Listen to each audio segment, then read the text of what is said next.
Hello everyone, जय श्री राम। आप सबको बहुत बहुत स्वागत है आज के इस वीडियो में, जहाँ पे आज हम लोग क्या पढ़ने वाले हैं। आज हम लोग डीएवी क्लास 7th की चैप्टर 2 को कवर करने वाले हैं, जिसका नाम है nutrition in living organisms, animals and man. अब देखो, अब लड़कियाँ गुस्सा मत जाना कि भाई वोमेन नहीं लिखा मैन लिखा। देखो मैं अच्छे से समझा देती हूँ। देखो, जैसा कि मैंने आपको बताया था बाबू कि जो हेटेरोट्रॉप्स हैं, ठीक है, हेटेरोट्रॉप्स क्या होते हैं? जो अपना खाना खुद नहीं बना सकते, तो उसकी कैटेगरी में ह्यूमन बीइंग और एनिमल्स दोनों आते हैं ना। इसलिए हम लोगों ने यहाँ एनिमल्स को यूज़ किया और ह्यूमन बीइंग के लिए हम लोगों ने वर्ड मैन को यूज़ किया है। ठीक है, चैप्टर 1 की वीडियो अगर नहीं देखे हो ना बच्चा, तो जाके डिस्क्रिप्शन में लिंक दे रखी है, आप जाके सिंपली देख सकते हो। हमारे चैनल पे नए हो तो चैनल को सब्सक्राइब कर लेना। वीडियो पसंद आए, पसंद तो आना ही है आप लोगों को, क्योंकि एक एक टॉपिक बताने वाली हूँ मैं। तो लाइक कर देना, फ्रेंड के साथ शेयर कर देना जिनको क्लासेस में ये चैप्टर समझ में नहीं आती है। ओके, अदरवाइज चलो स्टार्ट करते हैं without wastage of any time. Okay, you have already learned in chapter 1 that plants can prepare their own food and are called autotrophs. देखो, चैप्टर 1 में हम लोगों ने ये सीख लिया है बच्चों कि जो प्लांट्स होते हैं वो क्या करते हैं, अपना खाना खुद बनाते हैं। इसलिए हम उन्हें क्या कहते हैं? हम उन्हें ऑटोट्रॉप्स कहते हैं। ऑटो मीन्स क्या होता है? सेल्फ, और ट्रॉप्स का मतलब क्या होता है? ट्रॉप्स का मतलब होता है मेकिंग, सेल्फ मेकिंग। जो खाना खुद से बनाते हैं ना, उन्हें हम क्या कहते हैं? ऑटोट्रॉप्स कहते हैं। Animals can not prepare their own food and are called heterotrophs. कितना सिंपल है, एनिमल्स अपना खाना खुद नहीं बना सकते, वो अपने फूड के लिए प्लांट्स पे डिपेंडेंट होते हैं, इसलिए हम उन्हें क्या कहते हैं? हेटेरोट्रॉप्स कहते हैं। Animals eat complex food material but break it down into simpler form in their bodies. जैसा कि मैंने आपको बताया था कि कार्बोहाइड्रेट किस चीज़ में टूटता है? ग्लूकोज में टूटता है हमारे बॉडी में।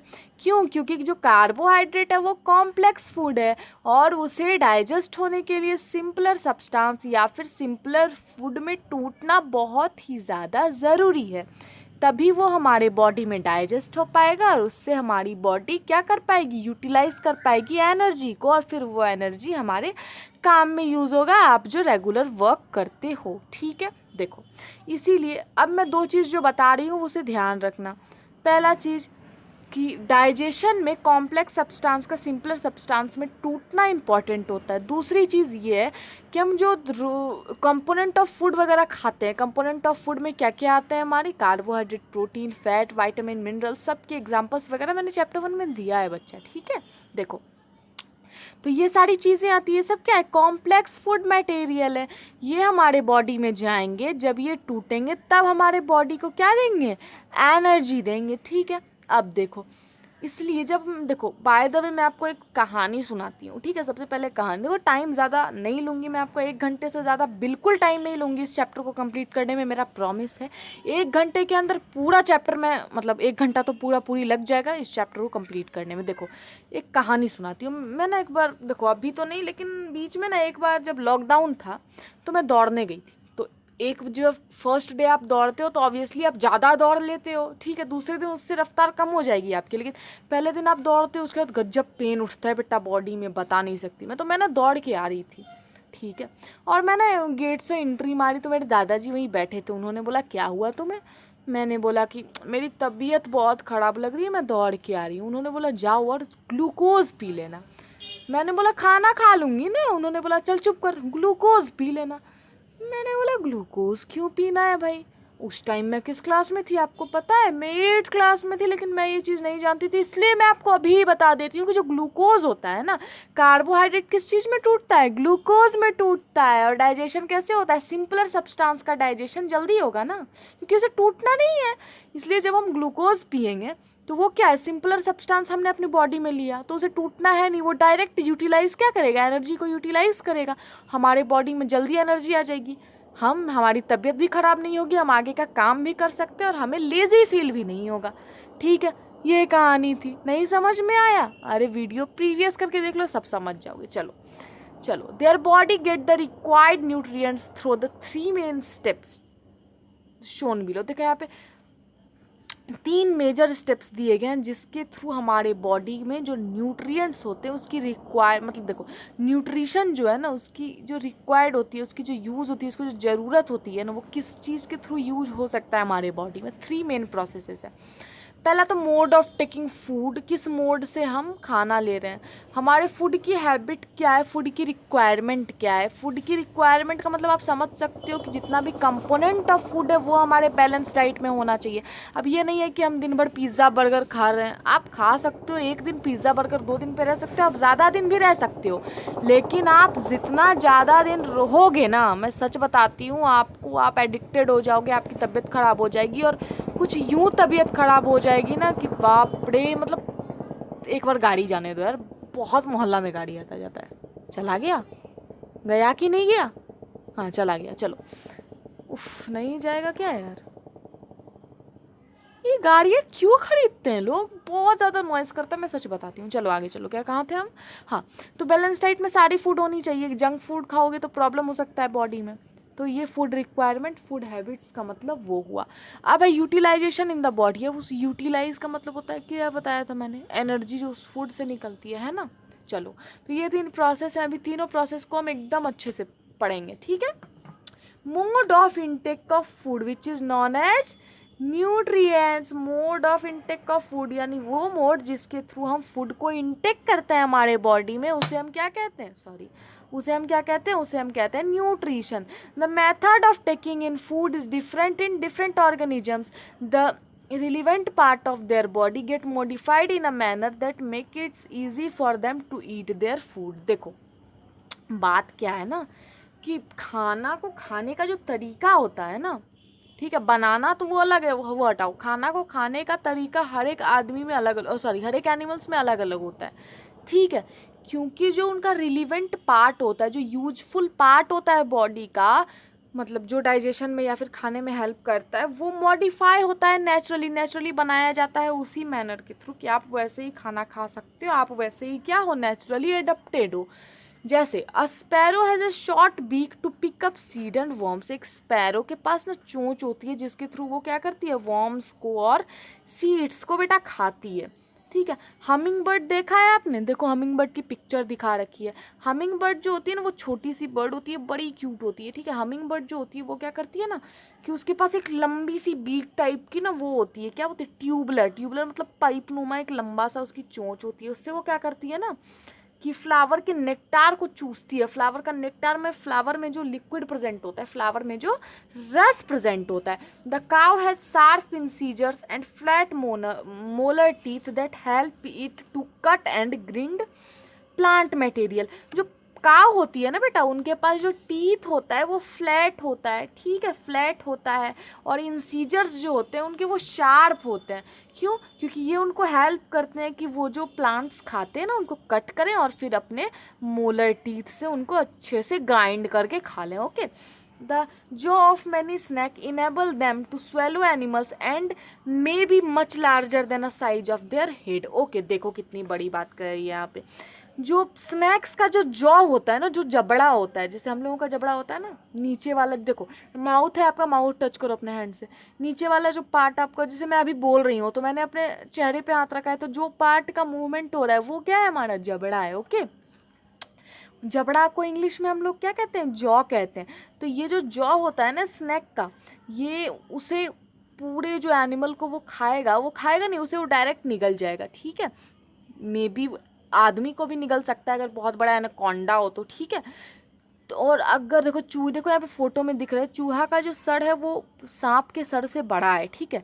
बड़ा होने के बावजूद उसका मुंह ऐसा मॉडिफाई है नेचुरली कि वो उसको निगल सकता है। चलो, food habit of animals. On the basis of their food habits animal have been categorised into three different categories. Okay, देखो पहले एक मिनट,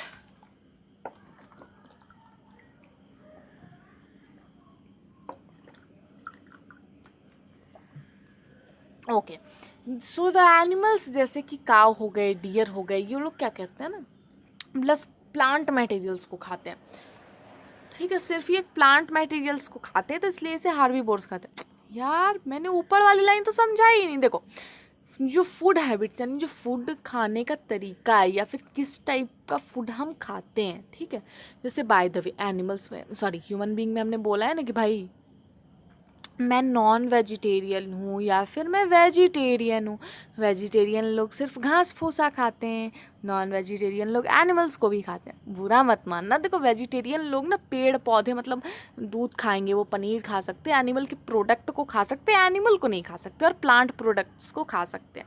तो हम लोगों ने खाने के तरीके पे यानी फूड के हैबिट्स पे इसको डिवाइड किया ना, उसी तरीके से वो एनिमल्स जैसे काव हो गए, डियर हो गए, ये लोग क्या करते हैं, प्लांट मटेरियल्स को खाते हैं, इसलिए हम इन्हें क्या कहते हैं, हार्बीवोर्स कहते हैं। तो बचपन से ही पढ़ते आ रहे हो। इसके अलावा वो एनिमल्स जैसे लायन हो गए, टाइगर हो गए, जो अदर एनिमल्स को अपना फूड बनाते हैं, उन्हें हम क्या कहते हैं, कार्निवोर्स कहते हैं। इसके अलावा एनिमल्स जैसे बियर हो गए, हम ह्यूमन बीइंग हो गए, जो एनिमल्स को भी खाते हैं भाई, प्लांट्स को भी खाते हैं, तो उन्हें हम क्या कहते हैं, उन्हें ओमनीवोरस कहते हैं। हम उन्हें ओमनीवोरस इसलिए कहते हैं क्योंकि वो दोनों चीज़ को खा सकते हैं। अब मोड ऑफ न्यूट्रिशन देखो, ऐसे तो मोड ऑफ न्यूट्रिशन मैंने आपको कितने तरह की बताई है, हेटेरोट्रॉपिक और autotrophic, but it is their food that provide animal their required nutrition. As we have mentioned in the previous chapter, the nutrition requirement of heterotropic nutrition are met by them in 3 different ways. ठीक है, देखो ये देखो, अब आप बोलोगे कि ma'am आपने ऑटोट्रॉप्स बताया था, हेटेरोट्रॉप्स बताया था, यहाँ बस हेटेरोट्रॉप्स है। देखो हेटेरोट्रॉप्स यहाँ इसलिए बोला गया क्योंकि हम लोग मोड ऑफ, देखो हम लोगों ने चैप्टर के पहले ही बताया कि हम एनिमल्स और मैन के पढ़ रहे हैं क्या, न्यूट्रिशन, तो इनमें तो हेटेरोट्रॉपिक मोड ऑफ न्यूट्रिशन होती है ना। तो न्यूट्रिशन की जो रिक्वायरमेंट है हेटेरोट्रॉप्स में, उसको फुलफिल करने के लिए, उसको रिप्लेनिश करने के लिए, उसको बनाए रखने के लिए, ये जो न्यूट्रिशन होता है इसके 3 मोड्स होते हैं, इसके 3 तरीके होते हैं, 3 मुख्य तरीके होते हैं जो एग्जाम में पूछा जाएगा। पहला है हमारा सेपरोट्रॉपिक न्यूट्रिशन, दूसरा है पैरासिटिक न्यूट्रिशन, और तीसरा है होलोजोइक न्यूट्रिशन। ठीक है, अब देखो चलो आगे, अब हम पहले पढ़ेंगे saprotrophic nutrition. What is saprotrophic nutrition? मैंने बताया था ना कि डेड और डिके प्लांट्स या एनिमल मैटर पे जो बैक्टीरिया या वायरसेस या फिर प्लांट्स लीव करते हैं, उन्हें क्या कहते हैं, हम सेपरोट्रॉपिक, बताया था ना। चलो आगे चलते हैं। We have already learned in the previous chapter, हम लोगों ने प्रीवियस चैप्टर में सीखा है कि मोड ऑफ न्यूट्रिशन जिसमें in which an organisms obtain its required nutrients from dead and decaying plants and animal matter is known as saprotrophic nutrition. देखो हम लोगों ने प्रीवियस चैप्टर में सीख लिया है कि न्यूट्रिशन का वो मोड, न्यूट्रिशन लेने का वो तरीका जिसमें जो ऑर्गेनिजम्स होते हैं वो अपने न्यूट्रिएंट्स की जो रिक्वायरमेंट है उसको कहाँ से फुलफिलमेंट करते हैं, फ्रॉम डेड और डिकेइंग मैटर से। सड़े गले जो चीज़ है, चीज़ में आ जाएगा आपका प्लांट भी और एनिमल भी, जो सड़ा हुआ है, डेड है यानी मरा है और डिके मतलब सड़ा हुआ है। ठीक है, तो वहाँ से वो अपनी रिक्वायर्ड यानी ज़रूरतमंद न्यूट्रिएंट्स लेते हैं, तो उन्हें हम क्या कहते हैं, उन्हें हम सेपरोट्रॉपिक न्यूट्रिशन कहते हैं। Such and organism secrete enzyme outside digest the organic food and absorb the soluble organic compound। देखो ऐसे ऑर्गेनिजम्स क्या कहते हैं, देखो आप पहले रिमाइंड करो कि मैंने आपको एक्स्ट्रा सेल्यूलर डाइजेशन बताया था ना, वैसा डाइजेशन जो सेल और बॉडी के आउटसाइड होता है उसे हम क्या कहते हैं, एक्स्ट्रा सेल्यूलर डाइजेशन कहते हैं। ठीक है, तो वही बोला जा रहा है कि ऐसे ऑर्गेनिजम्स क्या करते हैं पता है, एंजाइम को सिक्रीट करते हैं आउटसाइड, एंजाइम को जो डिकेई मैटर पे वो है उस पर सिक्रीट करते हैं। उससे क्या होता है कि ऑर्गेनिक फूड डाइजेस्ट हो जाता है, ठीक है, और एब्जॉर्ब कर लेते हैं सॉल्यूबल ऑर्गेनिक कंपाउंड को। ठीक है, जो सॉल्यूबल हो सकता है, सॉल्यूबल क्या होता है कि वो ईजिली एब्जॉर्ब हो जाएगा। ठीक है, जैसे कि देखो और इसमें एग्जाम्पल्स आ जाएंगे आपके मोस्ट फंगी और सम बैक्टीरिया। किस चीज़ के एग्जाम्पल हैं, सेपरोट्रॉप्स के एग्जाम्पल हैं। एग्जाम में पूछा जा सकता है कि फंगी और सेपरोट्रॉपिक का एग्जाम्पल दे दीजिए तो आप ये लिख सकते हो। ठीक है,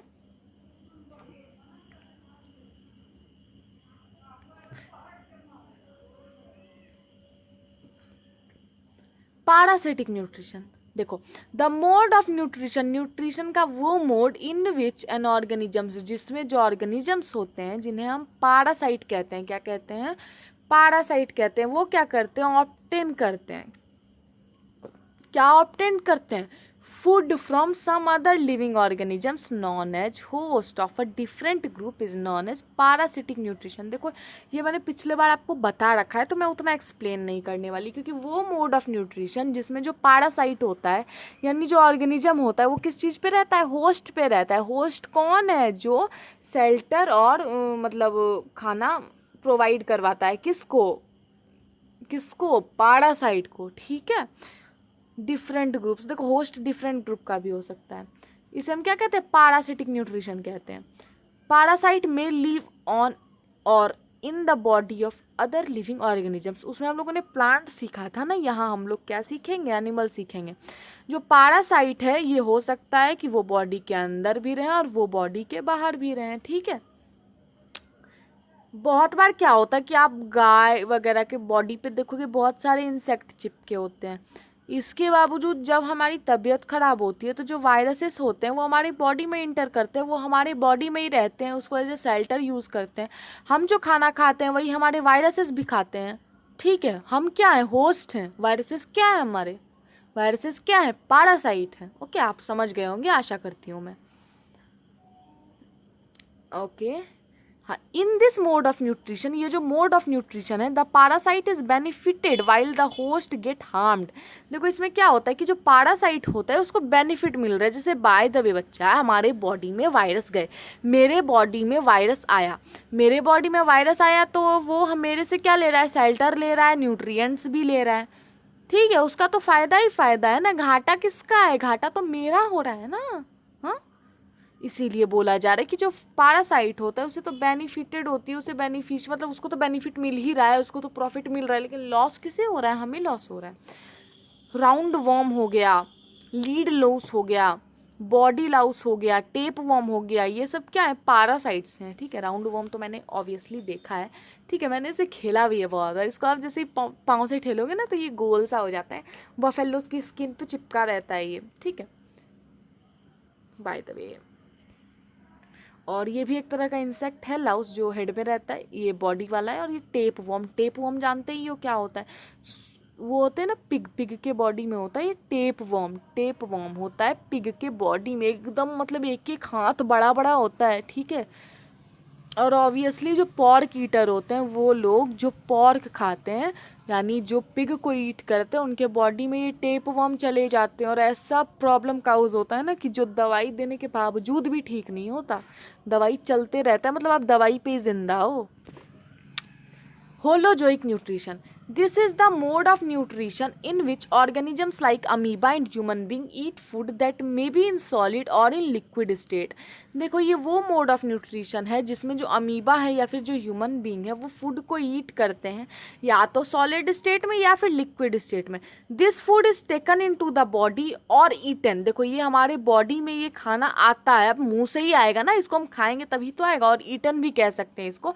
and then it is broken down, ये ब्रोकन डाउन होता है, या फिर आप इसको डाइजेस्ट बोल सकते हो, to provide the required nutrition to the body. ठीक है, अब देखो मैं फिर से एक बार समझाती हूँ। ये वो मोड ऑफ न्यूट्रिशन है जिसमें जो ऑर्गेनिजम्स हैं हम यानी हमारे जो एमीबा है या फिर जो ह्यूमन बीइंग है, ये फूड को खाते हैं। फूड को खाने के बाद क्या करते हैं ना, ये ब्रोकन डाउन होता है, डाइजेस्ट होता है, और to provide the required nutrition to the body, और ये हमारे बॉडी को रिक्वायर्ड न्यूट्रिशन देता है।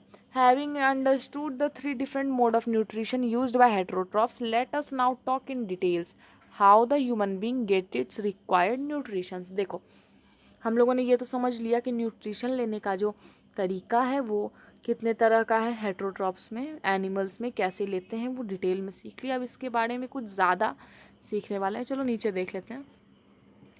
देखो न्यूट्रिशन इन ह्यूमन बीइंग, देखो the food that we eat passes through a long muscular tube called the alimentary canal. जो फूड हम खाते हैं वो मुंह से नीचे जाता है और इसमें बहुत सारे पार्ट इन्वॉल्व होते हैं। एक लॉन्ग मस्क्यूलर ट्यूब इन्वॉल्व होता है जिसको हम एलिमेंट्री कैनाल बोलते हैं, जो हमारे बॉडी के इनसाइड प्रेजेंट होते हैं। This canal being at the mouth and it's at the anus. जो कैनाल होते हैं ना ये हमारे मुंह पे मतलब स्टार्ट होते हैं और हमारे एनस पे जाके ख़त्म होते हैं। The food is broken down into tiny molecules that are carried by blood to all parts of the body. देखो ये जो फूड है ये टूटता है, किस चीज़ में टूटता है? टाइनी यानी छोटे मॉलिक्यूल्स में टूटता है, जो कि कैरी होता है यानी ट्रांसपोर्ट होता है, एक जगह से दूसरी जगह ले जाया जाता है। किस चीज़ के थ्रू? बाय ब्लड के थ्रू। ब्लड के थ्रू ये वहाँ जाता है जहाँ जहाँ बॉडी में इस चीज़ की नीड होती है, या फिर आप कह सकते हो बॉडी के डिफरेंट पार्ट्स में ये जाता है। The sequence of steps involve in this process as follow. देखो ये हम लोग डाइजेशन का प्रोसेस पढ़ रहे हैं सिंपली। चलो, indigestion, the act of getting and eating food is called ingestion। ठीक है, देखो बहुत आसान है, ठीक है, बस ध्यान देना। In humans it take place through the mouth where the teeth help to chew the food. खाना को खाने को क्या बोलते हैं? इंजेक्शन बोलते हैं, ठीक है। और इसमें हमारी माउथ का भी हेल्प होता है, और टीथ क्या हेल्प करते हैं? माउथ को रखता है मुंह में खाने को, और टीथ क्या करता है? चबाने में हेल्प करता है। ओके, अब देखो डाइजेशन। डाइजेशन क्या होता है? डाइजेशन आप बोलोगे डायरेक्ट डाइजेशन हो रहा है। देखो डाइजेशन क्या होता है समझ तो जाओ, अभी तक तो आप बच्चे थे, अब बड़े हो रहे हो। डाइजेशन समझो पहले। The process of break down of complex molecule into simpler one. मैंने आपको बताया है कि कॉम्प्लेक्स जो हम खाना खाते हैं उन्हें टूटना होता है सिंपलर वन में। तो सिंपलर वन में टूटने का जो प्रोसेस होता है इसे हम कहते हैं डाइजेशन, ठीक है। अब ये ऑटोमेटिक तो टूटेगा नहीं, मैंने आपको बताया था एंजाइम के थ्रू टूटता है। तो दिस डाइजेशन ऑफ फूड, या फिर आप बोल सकते हो ये जो ब्रेक डाउन होता है फूड का, ये गेट डन होता है किस चीज़ के थ्रू होता है? With the help of certain chemicals. कुछ केमिकल के थ्रू ये ब्रेक डाउन होता है, यानी कॉम्प्लेक्स फॉर्म्स से ये सिंपल फॉर्म में टूटता है। उस केमिकल को हम क्या कहते हैं? एंजाइम्स कहते हैं। The process of digestion start in the buccal cavity and gate completed in the small intestine. ये प्रोसेस है डाइजेशन का जो बकल कैविटी में स्टार्ट होता है और जाके स्मॉल इंटेस्टाइन में ख़त्म होता है। स्मॉल इंटेस्टाइन में हमारी कौन सी प्रोसेस होती है डाइजेशन की? एब्जॉर्प्शन होता है विली के थ्रू, ठीक है। चलो अब आगे चलते हैं, पहले समझ लो। देखो यहाँ पे द डाइजेशन एब्जॉर्प्शन पे आ गए। The digested food is absorbed by the wall of the small intestine from where it get passes to the blood on to the blood. देखो जो डाइजेस्टेड फूड होता है ना, वो स्मॉल इंटेस्टाइन में हेयर लाइक स्ट्रक्चर्स होते हैं जिनको हम विली कहते हैं इंग्लिश में। उसके थ्रू ये एब्जॉर्ब होते हैं, और वहाँ से ये एब्जॉर्ब होके ब्लड के थ्रू पास होते होते हमारे पूरे बॉडी में जाते हैं। अब एसिमिलेशन देखो, the absorbed food is utilised by the body. जो एब्जॉर्ब्ड हम लोगों ने फूड लिया, ठीक है, जैसे फूड से मैंने आपको जस्ट बोला क्या होता है? एब्जॉर्प्शन होता है। तो वो तो यूज हो गया, यूटिलाइज हो गया, उससे एनर्जी ब्लड के थ्रू चली गई सब जगह।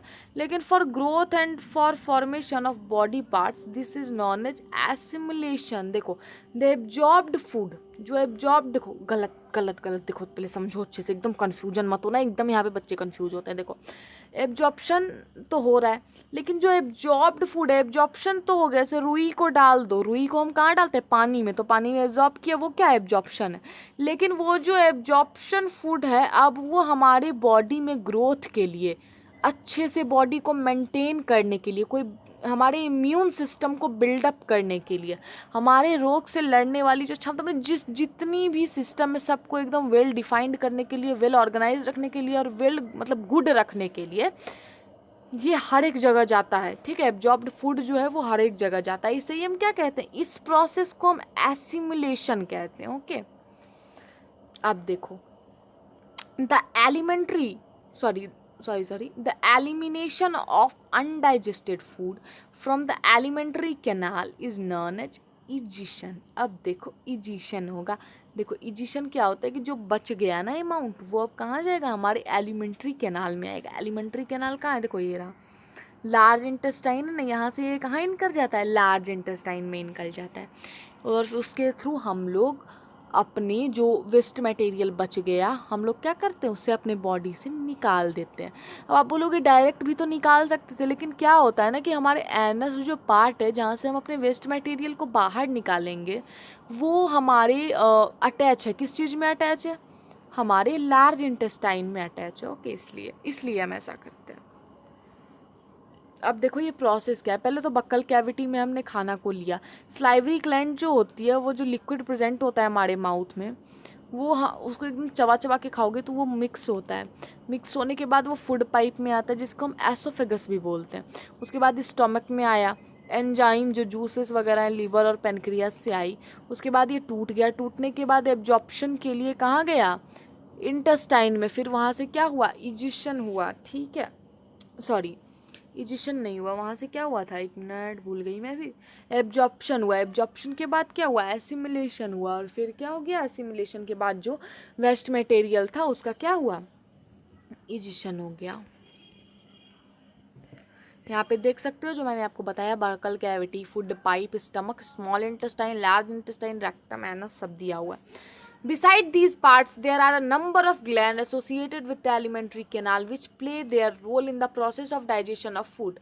The salivary gland, pancreas and the liver are the three main such gland. देखो हमारे बॉडी में ऐसे तो बहुत सारे ग्लैंड हैं, लेकिन डाइजेस्टिव सिस्टम में जो बॉडी पार्ट्स अभी हम लोगों ने पढ़ा, इसके अलावा बहुत सारे ग्लैंड्स हैं जो हेल्प करते हैं। जैसे सैलिवरी ग्लैंड जो होता है, सैलिवरी ग्लैंड जो होता है वो सलाइवा मिक्स करता है फूड में जब हम माउथ को हिलाते हैं तब।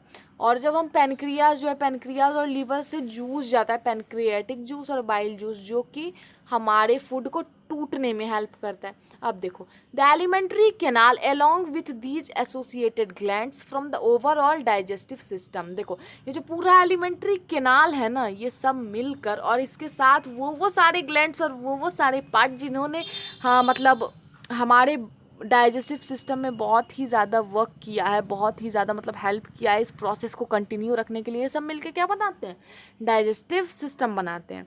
We now look at the specific function role of the different part of the digestive system. देखो अब हम लोग क्या करेंगे, एक लुक लेंगे, एक झलक देखेंगे। किस चीज़ की झलक देखेंगे, मूवी नहीं देखना, यहाँ पे हम लोग क्या देखने वाले हैं, स्पेसिफिक फंक्शन और रोल देखने वाले हैं हर एक वो पार्ट का जो कि हमारे डाइजेस्टिव सिस्टम में हेल्प करता है, ठीक है।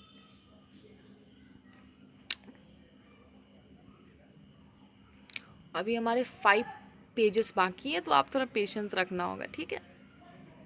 हो जाएगा ना ये चैप्टर यार, हाँ हो जाना चाहिए। चलो, in human the food is intake in through the mouth from where it go in to the buccal cavity. हमारा जो ह्यूमन बींग है, हम लोग जो है हम सब जानते हैं कि जो फूड होता है उसको हम माउथ के थ्रू खाते हैं और वहाँ से वो कहाँ जाता है, बकल कैविटी में आता है। बकल कैविटी कहाँ है हमारा, ये जो देख रहे हो जॉ यार, टीथ जहाँ पे है, ठीक है। Buccal cavity contents the teeth and the tongue. Buccal cavity में क्या होता है, टीथ होते हैं और टंग होते हैं, ठीक है। The salivary gland present here release saliva into the buccal cavity. इसके अलावा जो यहाँ पे सलाइवरी ग्लैंड होते हैं वो सलाइवा को रिलीज करते हैं कहाँ पे, बकल कैविटी में, जो कि हमारे फूड में मिक्स होता है। Chew a piece of bread for 3 to 4 minutes, ठीक है। एक्टिविटी देख लो, एक ब्रेड को चबाना है 3 से 4 मिनट के लिए। Note the change in taste as you chew it. देखो जब आप बहुत ज़्यादा उसको चबाओगे तो वो ना हल्का मिठास आ जाता है उसमें। Describe the observed change in taste. Why is there a change in taste? The saliva contain digestive juice that break down starch in the form of sugar. Hence, a starchy substance that is tasteless when chewed for some time. Taste is sweet. बहुत important है, एकदम star mark कर लो। चावल होता है ना, वो क्या होता है, चावल में स्टार्च होता है। जब चावल आप खाओगे ना, बस चावल को उठाना, दाल मत मिलाना। चावल को मुंह में रखना, भरदम चबाना, चबाते चबाते 2 से 4 मिनट चबाओगे ना तो वो मीठा लगने लगता है। ऑब्वियसली मैंने ना एक बार मिर्च खा ली थी, तो उसके बाद मेरे आसपास पानी थी नहीं, और हम कहाँ थे, पार्टी में थे। तो अब पानी के लिए इधर उधर दौड़ो, ये बेइज्जती थोड़ी करवानी है। तो पुलाव तो हर जगह रहते, तो मैंने उसे भरदम चबाया था। रियली मैं बता सकती हूँ। अरे मैं क्यों चबाया था, क्योंकि ये वाला था ना, क्या था अभी मैंने जस्ट आपको जो पढ़ाया कि डाइजेस्टिव जूस उसको तोड़ देता है स्टार्च को, किस चीज में, शुगर में, ठीक है। अब देखो the teeth are the rooted in the socket of the bone of the jaw. जो रूट जो टीथ होते हैं वो रूटेड होते हैं, यानी फिक्स्ड होते हैं कहाँ, हमारे जॉ के बोन्स में। These are covered by a white strong shiny protective material called enamel. Okay, ये बहुत इंपॉर्टेंट है कि जो हमारे टीथ की जो ऊपर वाली कवरिंग होती है, जो वाइट होती है, स्ट्रॉन्ग होती है, साइनी होती है और प्रोटेक्टिव मटेरियल होती है, उसको हम क्या बोलते हैं, इनामिल बोलते हैं। Teeth help in cutting, tearing and grinding the food. हमारा जो टीथ होता है वो हमें किस किस चीज़ में हेल्प करता है, टीथ हमें फूड को ग्राइंड करने में, काटने में, फाड़ने में, सब कुछ में हेल्प करता है। अब देखो टीथ के टाइप्स देखो। टीथ में जो आप जैसे यहाँ पे देख सकते हो, ये जो 4 टीथ आपको सबसे आगे में दिख रहा है, ये वाला, ये 4 टीथ क्या है, ये हमारे इंसीजर्स हैं जो कोई चीज़ को काटने में यूज़ करते हैं। 4 टीथ, 4 के 2 देखो, 4 के बाद आप देखो 4 टीथ इंसीजर है, 4 के बाद जो दोनों तरफ से है, राइट और लेफ्ट दोनों में देखो एक एक कैनाइन आपको देखने को मिलेगा।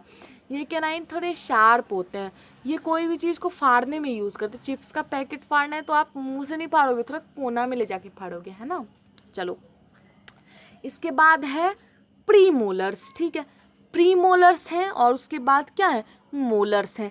इन दोनों का जो यूज होता है वो ग्राइंड करने में होता है, ठीक है। अब देखो इसके ज़्यादा, अब एक टंग भी होता है हमारा यहाँ पे। व्यू देख लिया बकल कैविटी का, अब आगे चलो। पहले adult human typically has 32 teeth. उनके पास कितने होते हैं, 32 दांत होते हैं। 16 ऊपर होते हैं, 16 नीचे होते हैं। 16 अपर जॉ में, 16 नीचे जॉ में, 16 अपर जॉ में, 16 लोअर जॉ में। दैट फिक्स्ड टुगेदर, जो एक जगह फिक्स्ड होते हैं, एक दूसरे के साथ फिक्स्ड होते हैं और हेल्प करते हैं किस चीज़ में, फूड को च्यू करने में। Human develop 2 sets of teeth during their life. जो ह्यूमन होते हैं ना, उनके अपने लाइफ में 2 सेट यानी 2 तरीके के टीथ डेवलप होते हैं। पहला सेट होता है जो कि 20 दांत होते हैं छोटे छोटे से, उससे हम कहते हैं बेबी टीथ या मिल्क टीथ। एक टाइम के बाद ये दांत टूटते हैं, ठीक है। और हमें बचपन में ये दांत तोड़ने के बदले कुछ पैसे दिए जाते थे, मुझे याद आता है वो दिन। They start appearing above the gum line when baby is 6 or 7 month old. By the time a child is around 6 years old, a second set of 32 large teeth called permanent teeth. देखो क्या होता है कि milk teeth तो हम लोग सब जानते हैं। अब ये आते कब हैं, ये ना हमारे जो देखो, जब एक बच्चा जन्म लेता है ना तो उसे दांत नहीं होते, बस उन्हें क्या दिखता है, उसके गम दिखते हैं, ठीक है। गम लाइन मतलब होता है वो जो गम होता है जिसमें भी दांत आपके आए हुए हैं ना, उससे हम कहते हैं। तो वो धीरे धीरे ना देखोगे ना तो आता है बच्चों में, ठीक है। वो आते, अगर आपने देखा होगा तो ठीक है भाई, मैंने देखा है। तो ये क्या होते हैं ना, ये क्या होते हैं पता है आपको, मिल्क टीथ होते हैं। ये 6-7 मंथ का जब बच्चा होता है तब ये चीज़ आता है, ठीक है। और 6-7 मंथ में यानी 6-7 महीने का बच्चा हुआ तब ये आएगा। और ये फिर अगला सेट कब आएगा, जब बच्चा 6 से 7 साल का हो जाता है, तब ये मिल्क टीथ टूटता है और फिर एक नया टीथ आता है जिसको हम परमानेंट टीथ कहते हैं, जो कि मिल्क टीथ के टूटने के बाद आता है, ठीक है। Come out from the gums and eventually replace the milk teeth, ठीक है। मिल्क टीथ को क्या करता है, ये रिप्लेस कर देता है। Humans have 4 different types of teeth that perform different functions. जो हमारे ह्यूमन बीइंग के पास होते हैं ना, वो 4 डिफरेंट टाइप्स ऑफ टीथ होते हैं, ठीक है, जो डिफरेंट फंक्शन को परफॉर्म करते हैं। डिफरेंट फंक्शन में देखो, इंसीजर्स, कैनाइंस, प्रीमोलर्स और मोलर्स। देखो इंसीजर्स और कैनाइंस का वर्क मैंने आपको बता दिया, और मैंने प्रीमोलर्स और मोलर्स का वर्क भी मैंने आपको बता दिया है, ठीक है। यहाँ पे बस लिखा है, आप पढ़ लो, मैंने पूरी चीज़ें आपको बता दी है।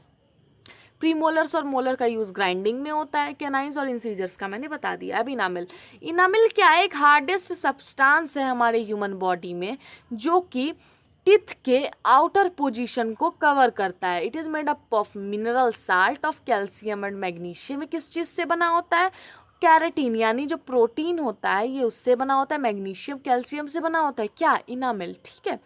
It can withstand quite hard pass pressure, ठीक है। ये क्या होता है ना, ये बहुत ही ज़्यादा स्ट्रॉन्ग होता है, ठीक है, बहुत ही ज़्यादा स्ट्रॉन्ग होता है। कभी कभार अगर आपके देखो बच्चे में दांत वगैरह टूटा होगा ना, तो आप उसको हाथ में जब लेके देखोगे ना, बाप रे बाप, बहुत ज़्यादा हार्ड होता है वो।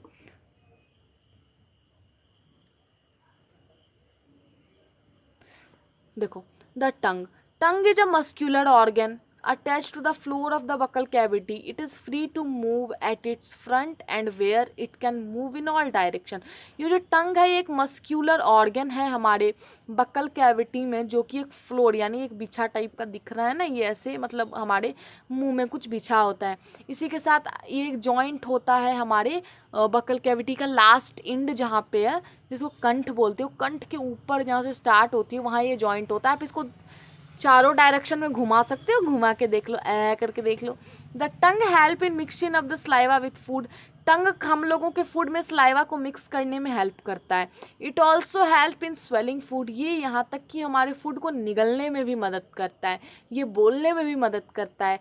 टेस्ट बर्ड्स होते हैं जिसके थ्रू हमें ये सोर यानी खट्टा, तीखा, साल्टी, फलना चिलना सब का टेस्ट बताता है, ठीक है। कौन, टंग, ठीक है।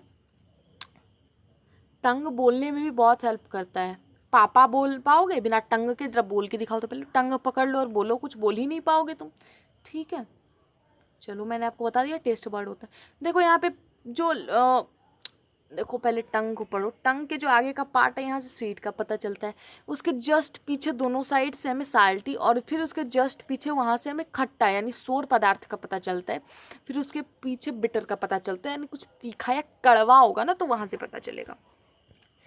टंग is a busy organ. Tongue क्या है? एक बिजी ऑर्गन है, बहुत ही ज़्यादा बिजी है भाई, ये IAS IPS है। ठीक है, the tongue serve as an organ of taste with taste bud scattered over its surface. ठीक है, जैसा कि मैंने आपको बताया कि जो टंग है, इससे हम लोग क्या कर सकते हैं, ये टेस्ट ऑर्गन है, इससे हम कोई भी फ्लेवर को टेस्ट कर सकते हैं कि ये भाई कैसा है, क्योंकि इसके पूरे फ्लोर पर, पूरे सरफेस पे टेस्ट बर्ड होते हैं।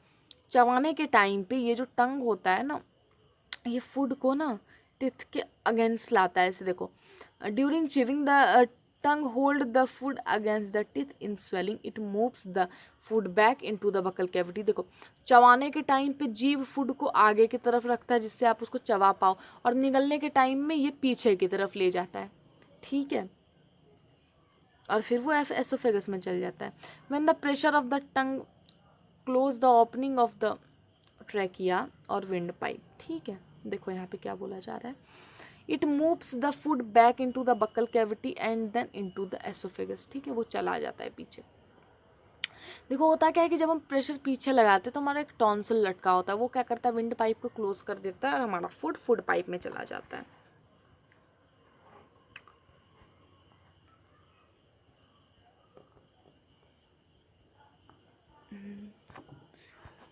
Okay, by the way come to the next topic जो है हमारा फूड पाइप यानी oesophagus. The food pipe is a long narrow and muscular tube that connect to the buccal cavity to the stomach. Okay, by the way यहाँ से सीखो क्या बोला जा रहा है। यहाँ बोला जा रहा है कि जो फूड पाइप होता है वो एक लॉन्ग होता है, नैरो होता है और एक मस्क्यूलर ट्यूब लाइक स्ट्रक्चर होता है जो कि हमारे बकल कैविटी से लेकर स्टमक तक का रास्ते में मतलब रन होता है यानी बिछा हुआ होता है। ठीक है, food that has been chewed in the mouth, वो खाना जिसे हम लोगों ने अपने माउथ में क्या किया है, चबाया है, इज पूज्ड, वो क्या होता है, पुश हो जाता है डाउनवर्ड, नीचे के तरफ। कहाँ? एसोफेगस में। ठीक है, फ्रॉम हियर, यहाँ से the onward movement of the food is due to the movement of the muscles present in the wall of oesophagus. ठीक है, देखो एसोफेगस जो होता है उसमें होता है ना मस्क्यूलर, वहाँ पे ना एक तरह से प्रेशर लगता है जो कि फूड को नीचे की तरफ पुश करता है। Okay,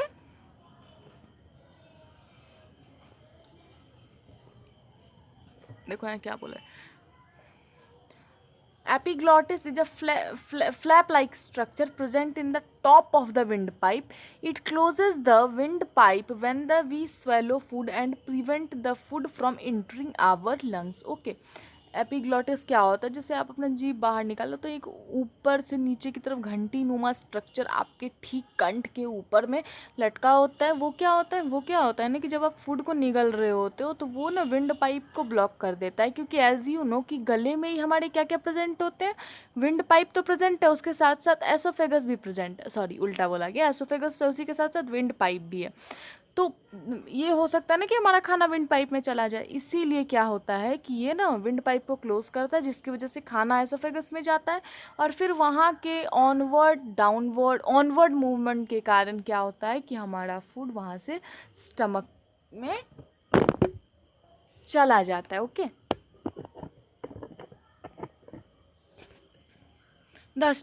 The stomach is the widest part of the alimentary canal. It is thick walled sac-like muscular organ. It receives food from the esophagus and passed it into the small intestine. Okay, जो stomach होता है ये widest part है हमारे alimentary canal का। Alimentary canal कौन सा है, मैंने आपको बताया था ना, कमेंट में लिखना। It is thick walled sac like muscular organ, ये मोटा एक पैकेट नुमा स्ट्रक्चर है, मस्कुलर ऑर्गन है जो कि फूड को रिसीव करता है, कहाँ से, एसोफेगस से, और इसको स्मॉल इंटेस्टाइन में पास कर देता है। The inner lining of stomach secrete gastric juices which have mucus, hydrochloric acid and enzyme present in them. देखो एक्चुअली जो हमारे जूसेस आते हैं, bile juice, pancreatic juice, they are sufficient, okay. But जो इनर लीनिंग होता है हमारे stomach का, यानी जैसे बाय द वे देखो, आउटर जैसे एक लेयर अलग, लीनिंग का मतलब होता है ना कि एक पाइप का जो अंदर का स्ट्रक्चर है, अंदर का जो लेयर है, ओके, उसे हम क्या कहते हैं, इनर लीनिंग कहते हैं। तो स्टमक का जो इनर लीनिंग होता है वो क्या सिक्रीट करता है, यानी क्या निकलता है वहाँ से एसिड निकलते हैं, एसिड निकलते हैं, उसको गैस्ट्रिक जूस बोलते हैं। गैस्ट्रिक जूस में क्या क्या होता है, म्यूकस होता है, हाइड्रोक्लोरिक एसिड होता है और एंजाइम होता है।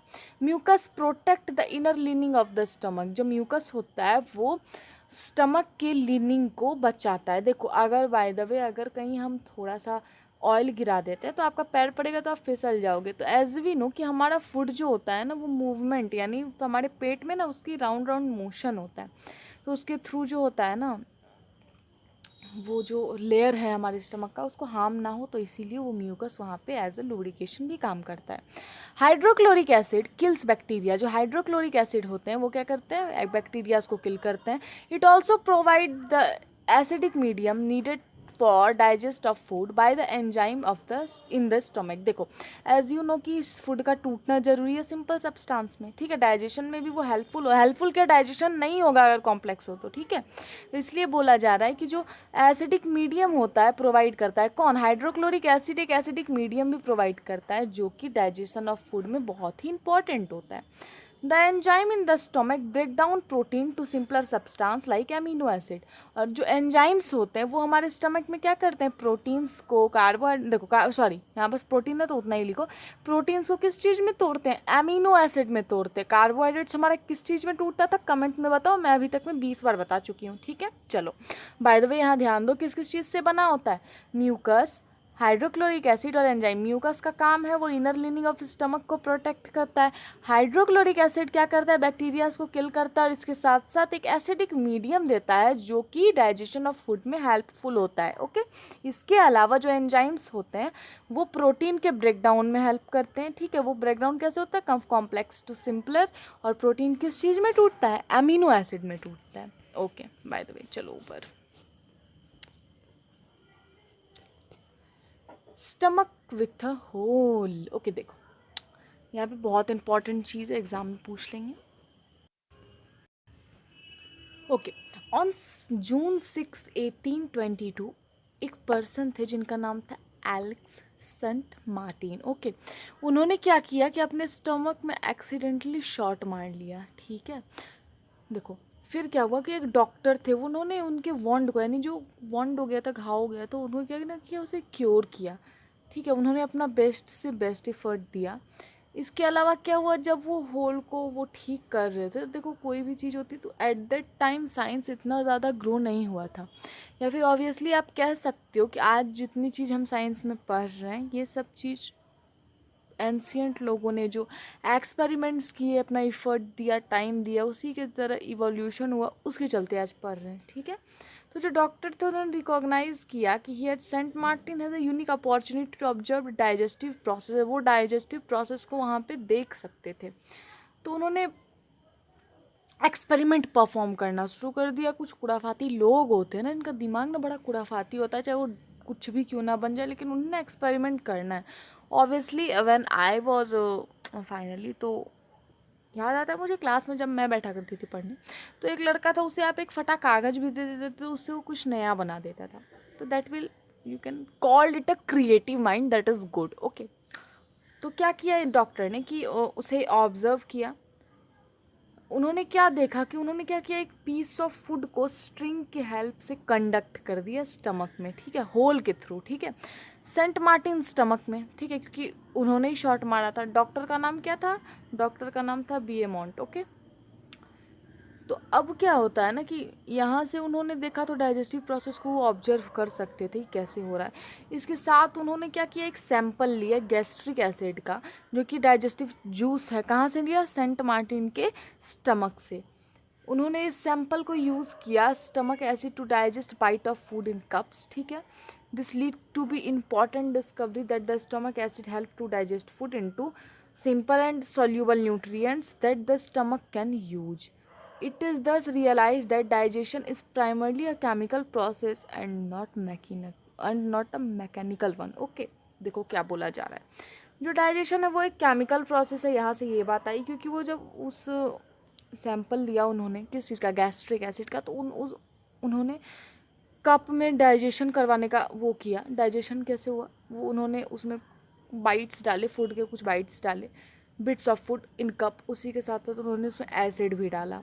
तो वहाँ पे उन्होंने कुछ यूँ ऑब्जर्व किया, तो वहाँ से कुछ ऐसा रिजल्ट आया कि वो एक केमिकल प्रोसेस है, not a mechanical one. Okay, हाथों से वो नहीं कर सकते, मैकेनिकल वन नहीं है। ओके,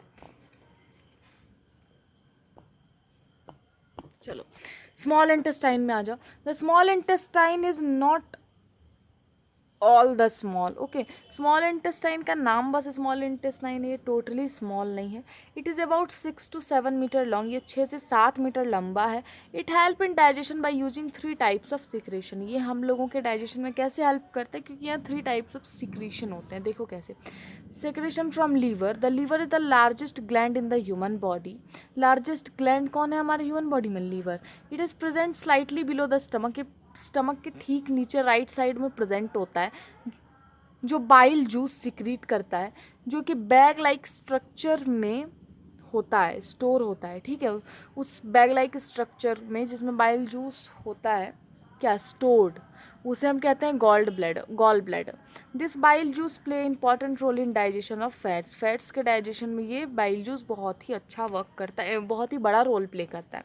अब देखो, पेनक्रियास से जो एक येलो कलर का, देखो एक येलो कलर का लीफ शेप जैसा एक ग्लैंड है, जो कि पेट के ठीक नीचे राइट साइड में ये भी होता है।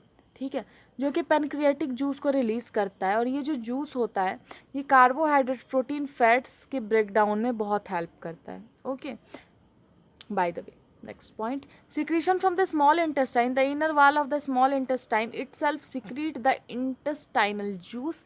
This juice digests carbohydrates, protein and fats. Small intestine का जो इनर लीनिंग है, इनर वाल है, वहाँ से भी एक जूस रिलीज होता है, जिसको हम इंटेस्टाइनल जूस बोलते हैं। वो क्या करता है, कार्बोहाइड्रेट्स, प्रोटीन और फैट्स के डाइजेशन में हेल्प करता है। ओके, चलो, the small intestine use the bile, pancreatic and intestinal juice to complete the process of digestion of food in itself.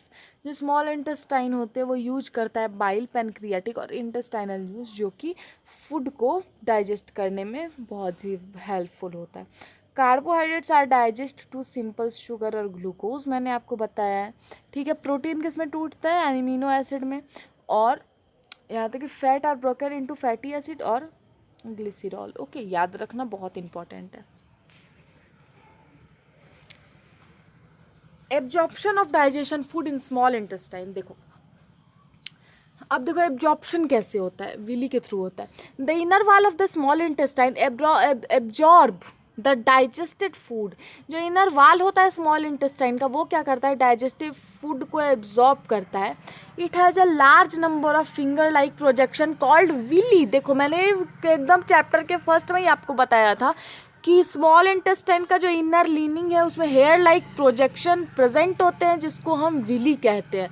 The villi increase the effective surface area for the absorption of digested food. जो villi होता है, ये present होकर surface area को बढ़ाता है, जिसके through digested food से जो एनर्जी होती है, जो भी चीज़ होता है, जो भी यूजफुल सब्सटेंस होता है, उसको एब्जॉर्ब करते हैं। This absorbed food is passes to blood vessels present in the villi. ये जो एब्जॉर्ब्ड फूड होता है, ये विली के थ्रू एब्जॉर्ब किया जाता है और ब्लड वेसल्स में पास करवाए जाते हैं, जो कि विली में ही प्रेजेंट होता है। Okay, the food thus get transported to all parts of the body via the blood. Okay, इसी के थ्रू जो फूड है, ये जो फूड है, ठीक है, जो मैंने आपको बोला फूड ब्लड में ट्रांसपोर्ट करता है, इसी प्रोसेस के थ्रू पूरे ब्लड में बॉडी में ट्रांसपोर्ट होता है। It is use to produce energy and to build complex substance required by the body. ठीक है, ये क्या होता है, ये एनर्जी को प्रोड्यूस करता है, कॉम्प्लेक्स सब्सटेंस को बिल्ड करता है, जो कि बॉडी की रिक्वायरमेंट है, यानी बॉडी की जो नीड है। Okay, this whole process is called assimilation. इस पूरे प्रोसेस को हम क्या कहते हैं, एसिमिलेशन कहते हैं। एब्जॉर्प्शन कहते हैं कि इसको एब्जॉर्ब हुआ, उसके थ्रू जो ब्लड वेसल्स में गए, वहाँ से इसका वर्क हुआ, उसके थ्रू जो भी हुआ, वो क्या कहते हैं, उसे हम एसिमिलेशन कहते हैं। चलो थोड़ा सा बाकी हो जाएगा। बहुत बड़ा चैप्टर है यार, मुझे नहीं लगा था इतना बड़ा होगा।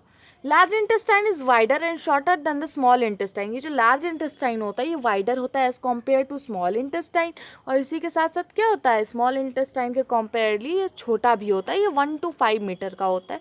अभी जस्ट मैंने बताया, जल्दी से मुझे स्मॉल इंटेस्टाइन की लेंथ कमेंट में लिखो वीडियो को पॉज करके, okay. The undigested and unabsorbed food enter the large intestine. जो वेस्ट मटेरियल है मैंने आपको बताया था वो क्या करता है, लार्ज इंटेस्टाइन में इन कर जाता है। Here the excess of water and some minerals are absorbed from the undigested food. यहाँ से क्या होता है कि जो वाटर या फिर जो कुछ मिनरल्स बचे होते हैं अनडाइजेस्टेड फूड में वो एब्जॉर्ब कर लिए जाते हैं, और जो left over west part of the body passes into the rectum.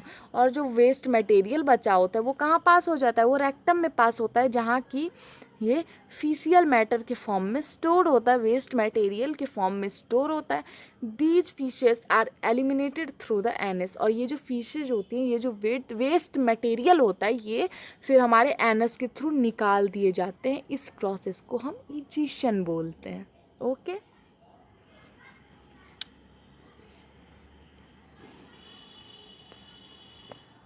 Nutrition in cud chewing herbivores animal. देखो, cud chewing herbivores animal are called ruminants, okay. देखो क्या होता है ना, ये कट च्यूइंग एनिमल जो कि चबा चबा के खाना को खाते हैं, जुगाली होता है, जुगाली करते हैं वो। Cow, deer, camel, buffalo, sheep, ये सब क्या है, रूमिनेंट्स हैं। They have a specially 4 chambered stomach. इनके पास 4 चैम्बर्ड स्टमक होता है, हमारे पास 4 चैम्बर्ड हर्ट होता है। The first chamber is the largest is called rumen. जो इनका फर्स्ट चैम्बर होता है उसे हम क्या कहते हैं, उसे हम र्यूमेन कहते हैं। These animal first swallow the food quickly and store in their rumen. ये क्या करते हैं ना, पहले तो मतलब जल्दी जल्दी खा के र्यूमेन में स्टोर कर लेते हैं। The rumen has some microorganisms. Rumen के पास कुछ माइक्रो ऑर्गेनिजम्स होते हैं जो कि इस खाने को पार्शली डाइजेस्ट करते हैं, ठीक है। पार्शली मतलब आधा, पार्शियल मतलब होता है आधा। Of the cellulose of the plant material. Plant में क्या होता है, सेल्यूलोज प्रेजेंट होता है, ठीक है। This food is now called cud. अब जो ये फूड तैयार हुआ पार्शियली डाइजेशन के बाद, इसको अब हम कर्ड बोलते हैं। ये जो अब रूमिनेंट्स है later on bring this cud back to their mouth. यही क्या होता है कि रूमिनेंट फिर इस कर्ड को अपने माउथ में ले आते हैं और फिर इसको च्यू करते हैं, जिसको हम रूमिनेशन बोलते हैं। The through chewing of food during rumination help to break down the rich cellulose content of the plant material, ठीक है। पार्शियल डाइजेशन तो हो गया, इसके अलावा जो रूमिनेशन हो रहा है उसमें क्या होता है, सेल्यूलोज का जो रिच कंटेंट होता है वो क्या होता है, ब्रेक डाउन होता है, वो टूटता है। इस ब्रेकिंग डाउन की वजह से क्या होता है, डाइजेशन में बहुत ही ज़्यादा हेल्प मिलती है। Ruminant also have specially bag like structure. Ruminants के पास एक स्पेशली बैग लाइक स्ट्रक्चर होता है जो कि इनके स्मॉल इंटेस्टाइन और लार्ज इंटेस्टाइन के बीच में प्रेजेंट होता है। इससे हम क्या बोलते हैं, इसे हम एकम बोलता है। I should think that, don't go through the pronunciation, I don't know it. If you know then write in comment section. I should think that इसको हम केकम बोलते होंगे, ठीक है, केकम ही बोलते होंगे या सेशम कुछ, ठीक है, शेषम बोलते होंगे। The bacteria present in the, फिर आ गया तू, चलो। The bacteria present in dash help in further digestion of the cellulose of the food, okay.